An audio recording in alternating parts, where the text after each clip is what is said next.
بسم الله الرحمن الرحيم. الحمد لله رب العالمين حمد الشاكرين والصلاة والسلام على رسوله محمد وآله وأصحابه أجمعين. السلام عليكم ورحمة الله وبركاته. بدې هیله یم چې جوړ روغ به یاست او صحت مو په برخه. سورة الاحزاب نن ان شاء الله شروع کوو او د سورة الاحزاب اولنی 15 آیاتونه ان شاء الله د هغوی لومړی به د هغوی ترجمه وکړو تحت اللفظ او سخت لغاتونه به زده کړو او د هغه څخه به وروسته د سورة الاحزاب د دغه اولو 15 آیاتونو په تفسیر کې د هغوی سبب النزول او د هغو مربوط ځینې احادیث او احکام ان شاء الله تفصیل سره ووایو. سورة الاحزاب درو اویا آیاتونه لري او نیویم سورت دی چې نازل شوی دی. د نزول هغه مرتبه یې نیویمه ده او دا یو مدني سورت دی، یعنی د هجرت څخه مخکې نازل شوی دی او بخښه د هجرت څخه وروسته نازل شوی دی، چونچې دغه یو فرق دغه د هجرت څخه وروسته نازل کېدل او مخکې نازل کېدل بیا موږ سره په احکامو کې مرسته کوي، موږ سره په تفسیر کې مرسته کوي او چونچې موږ دا فرقونه مخکې لا پېژندلي دي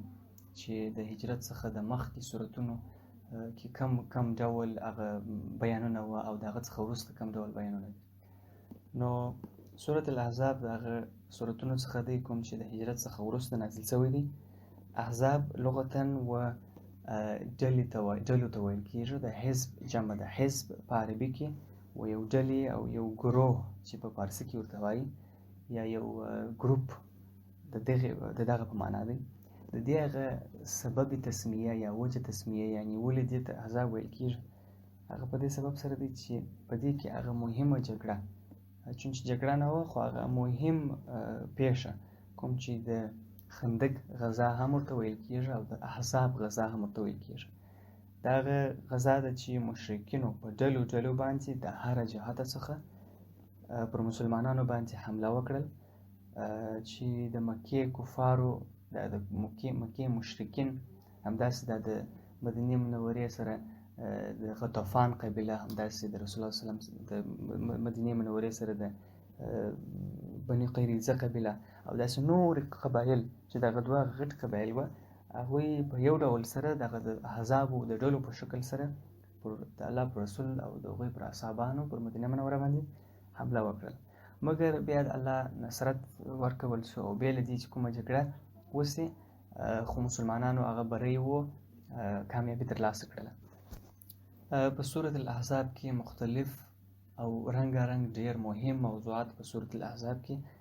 راوړل شوي دي. د هغو څخه اول دا دی چې الله عزوجل الله رسول ته امر کوي چې زما اطاعت وکړه، همداسې مؤمنانو ته وایي چې د الله د رسول اطاعت وکړي. بل د جاهلیت په زمانه کې چې ځینې خرافات و چې هغه ان شاء الله موږ ووایو مخته هغه یې ذکر کړي دي. همداسې د احزاب د جګړې په اړه کوم چې د دې صورت هغه نوم هم دی هغه په اړه هم بیان کړي دي. همداسې د الله جل جلاله د رسول د هغه میرمنو په اړه هم بیان شوی دی، د امهات المؤمنین په اړه او د رسول الله صلی الله علیه وسلم سره د زینب د ازدواج په اړه ځینې بیانونه شوي دي. د حجاب د مسلې په اړه باندې هم، چونچې دا په اسلامي شریعت کې یو د هغه مهمو مسایلو څخه ده، ولې دغه یو مال دی او بل هغه پیسې او دغه شی دی چې انسانان په فتنه کې اچي او یو دغه ښځې یا همداسې د دوی همشکله دغه کسان دي چې دغه مسلمانان کولی سي کېدای سي مسلمانان د دغو دوو وسایلو په وسیله سره د غرب او د کفارو او د مشرکینو لخوا څخه و فتنې او حب دنیا ته داخل سي او د آخرت محبت څخه هیر سي. نو دغه څو وسایل دي. نو په دې سبب په اسلامي شریعت کې همداسې د الله په کتاب کې هم دغه د حجاب مسله او داسې احتیاطات ډېر په نظر کې نیول شوي دي. همداسې د تعهد او مسؤلیت او مکلفیت په اړه بیان دي هم په سورة الاحزاب کې ځینې موضوعات راغلي دي. نو ان شاء الله سورة الاحزاب به ان شاء الله ښه په مکمل ډول سره په د هغه په هغه حقوقو په مراعاتولو او د ټولو د دوی د هغه ټولو موضوعاتو په څېړلو څخه وروسته به ان شاء الله دا سورت موږ تلاوتو او تفسیر به یې هم وایو. بسم الله الرحمن الرحیم.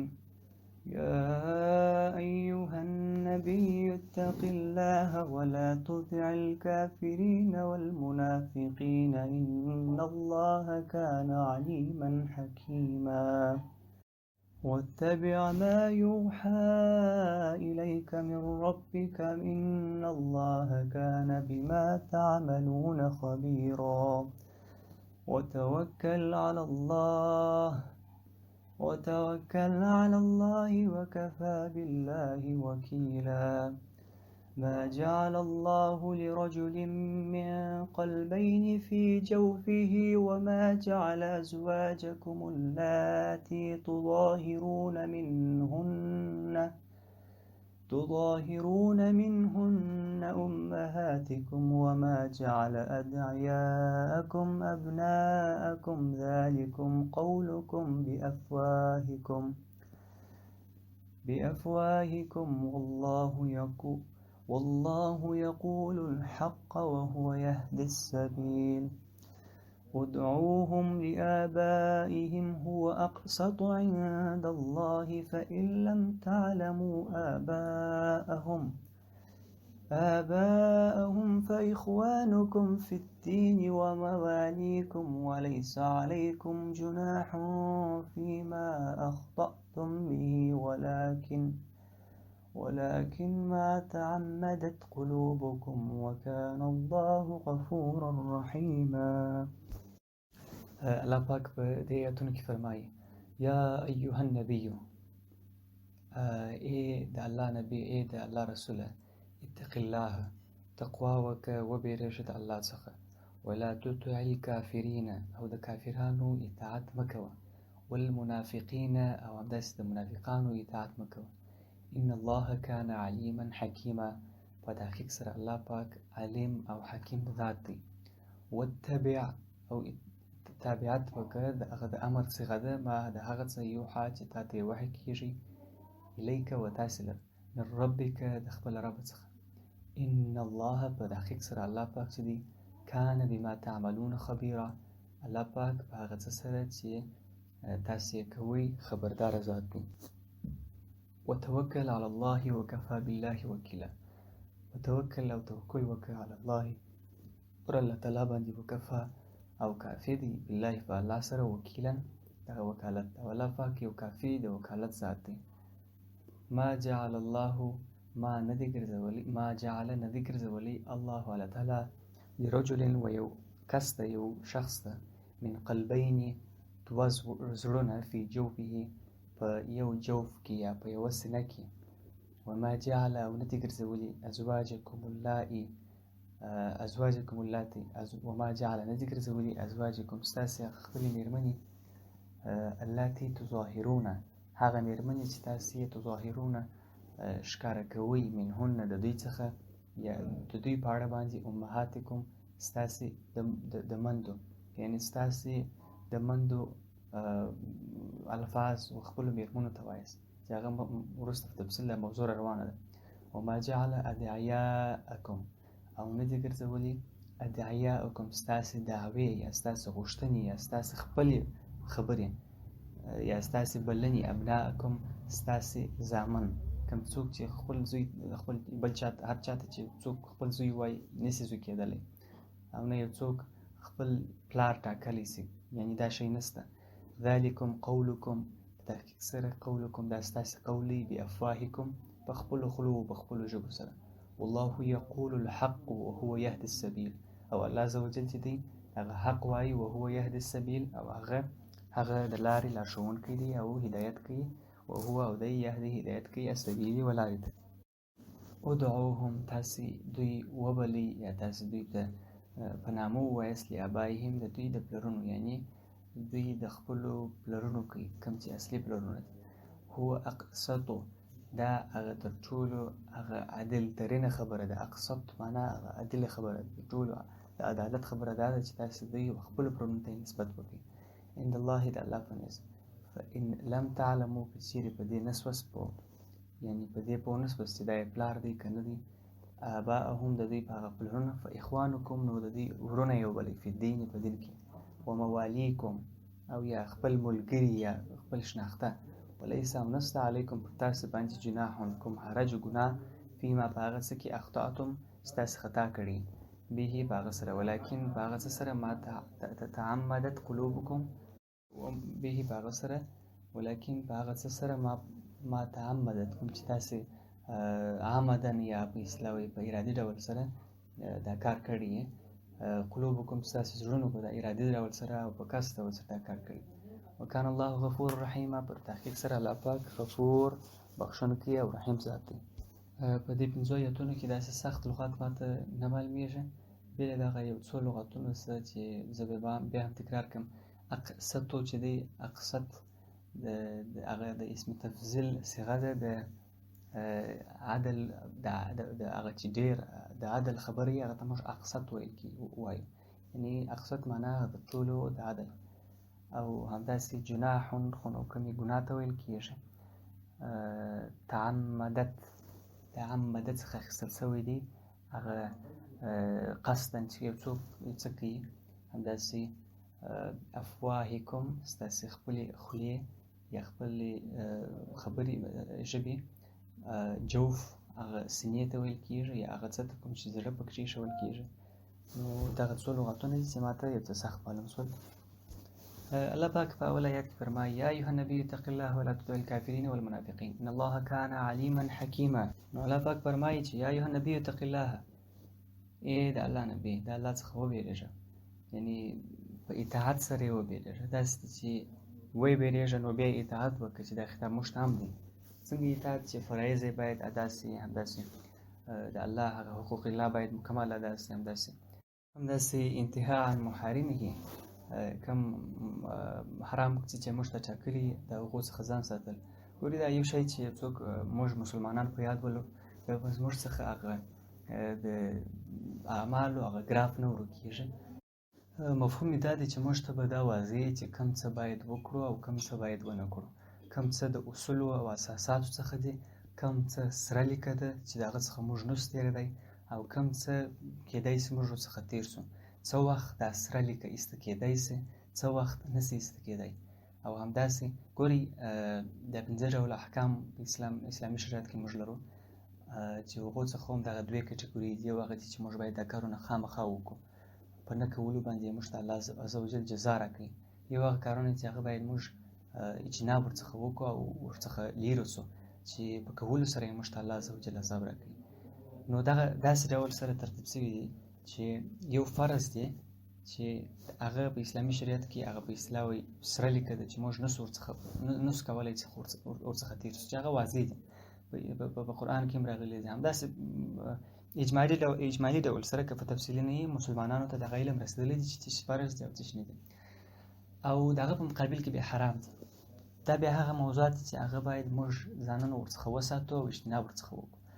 نو د دغه حرامو هم موږ ته ټاکل شوي دي اوس نو په کښته درجه کې بیا سنت دي یعنې په هغو کارونو کې چې باید موږ یې وکړو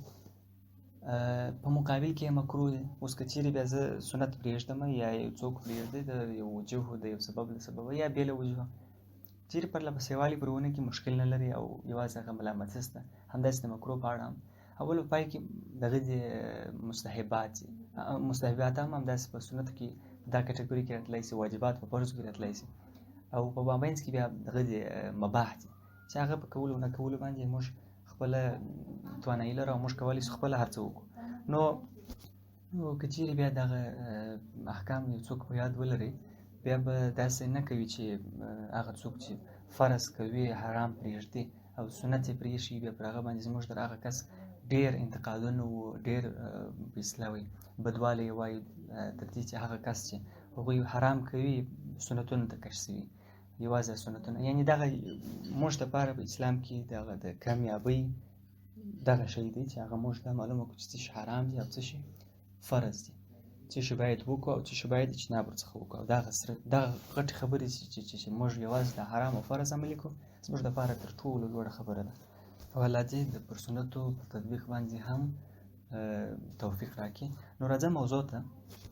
نو الله پاک فرمایي چې یا ایها النبي اتق الله ولا تطع الكافرین والمنافقین اول خو تقوا وکړه په دغه اطاعت وکړه. ولا تطع الکافرین والمنافقین، کافرین خو موږ ته معلوم دي، والمنافقین، منافقین هغه کسان دي چې هغوی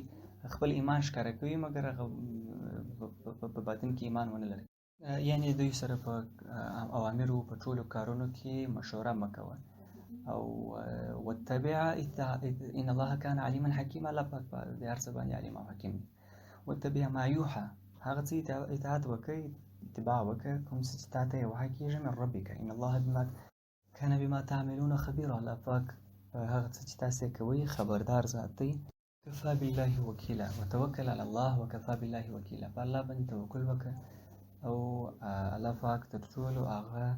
د وکالت او د کارونو د وسپارلو لپاره تر ټولو کافي او وکیل ذات دی. وحسبک بالله فيما یأمرک وکیلا وحفیظا بک. پس آیات کې چې الله پاک فرمایي ما جعل الله لرجل من قلبین فی جوفه، نه دي ګرځولي الله پاک و یوه کس ته په یوه جوف او یوه سینه کې دوه زړونه.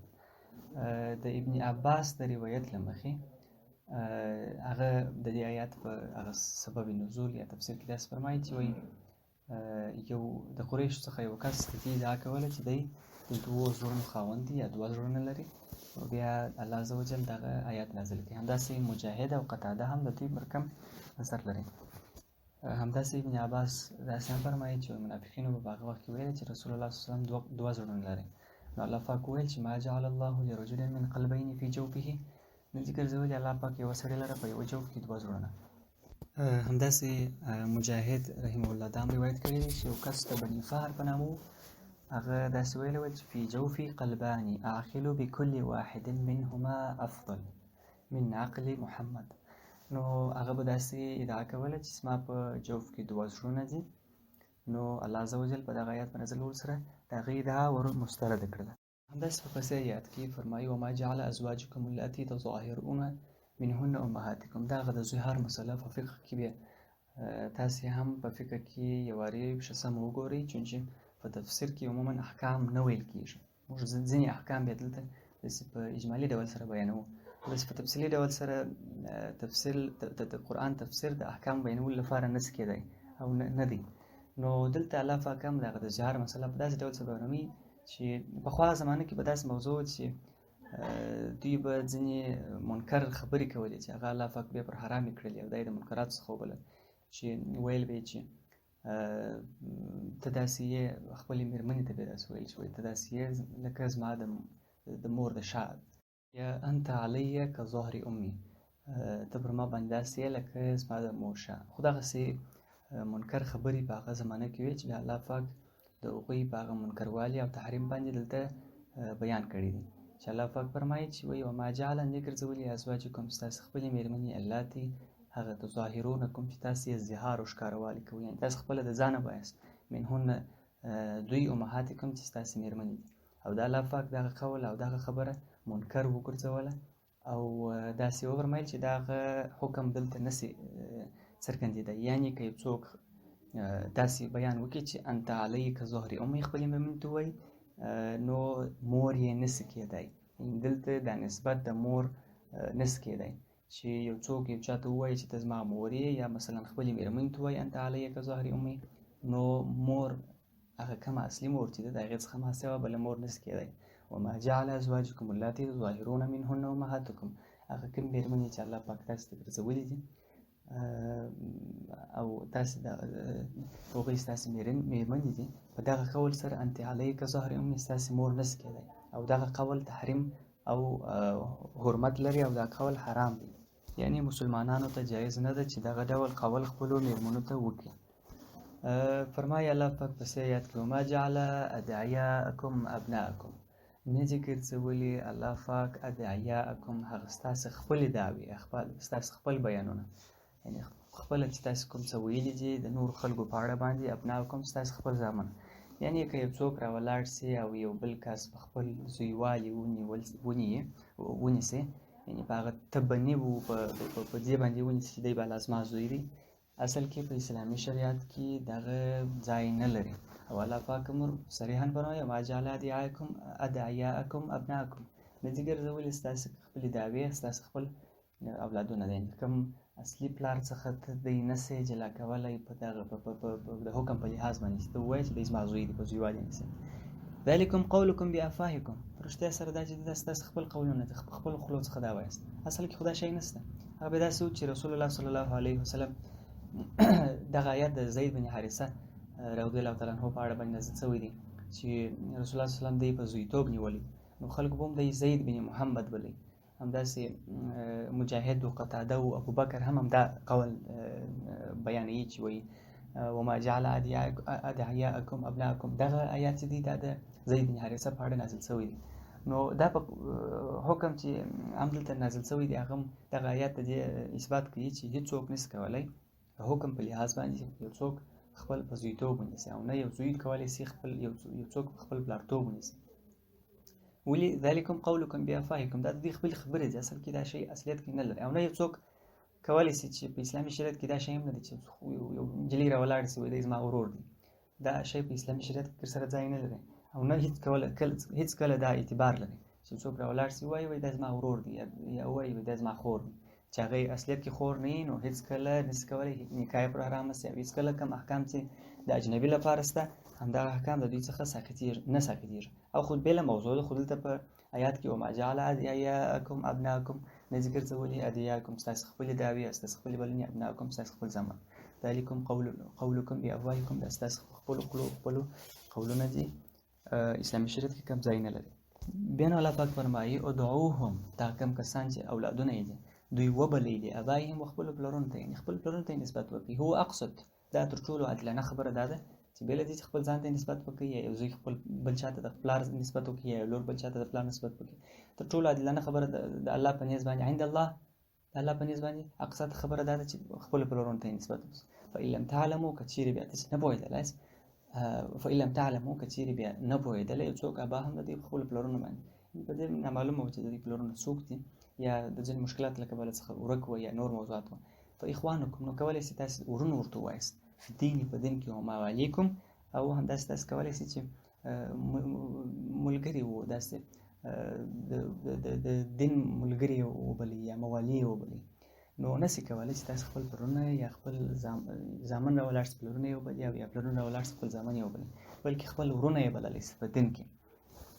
بیا نو الله پاک فرمایي ولیس علیکم جناح فیما اخطأتم فیه که چیرې بیا تاسې په خطا باندې داسې کار وکړئ مشکل نه لري لیس علیکم جناح ګناه نه لري ولكن ما تعمدت قلوبكم نه پر هغه شی نه پر هغه شی باندې یو څوک نیول کېږي ما د هغه څه تعمدت کوم چې د په حمدن او په قصد سره کار کړي قلوبکم د دې په خپلو زړونو سره یعنې هغه په اصطلاح وایي د قانونیتوب اصل باید مراد شوی وي یعنې که چیرې الله عز وجل هغه چاته جزا ورکوي کوم چې حکم اول نازل شوی او بیا د حمدن یو کار کوي څوک په خطا کې یو کار کوي مشکل نه لري که چیرې حمدن د دې سره چې حکم نازل شوی دی بیا هم بیا ولاړېږي بیا د کار کوي نو بیا الله پاک هغه نیسي والله غفور رحیم الله پاک غفور او رحیم دی عمر رضی الله عنه مخته عمر رضی الله عنه واورېدله چې یو سړی وایي اللهم اغفر لي خطایای وایي یا الهي ما ته خپلې خطایاوې بخښه هغه ورته ویل استغفر الله في العمد فاما الخطأ فقد تجاوز عنك وایي الله عز وجل څخه بخښنه په هغه عمد و په هغه قصدن کارونو کې وکړه بلکې خطا چې الله دغه څخه در تېرېږي نو د نن ورځې لپاره همدونه بس دی الله پاک دې موږ ته د عمل کولو توفیق را نصیب کړي السلام علیکم ورحمة الله وبرکاته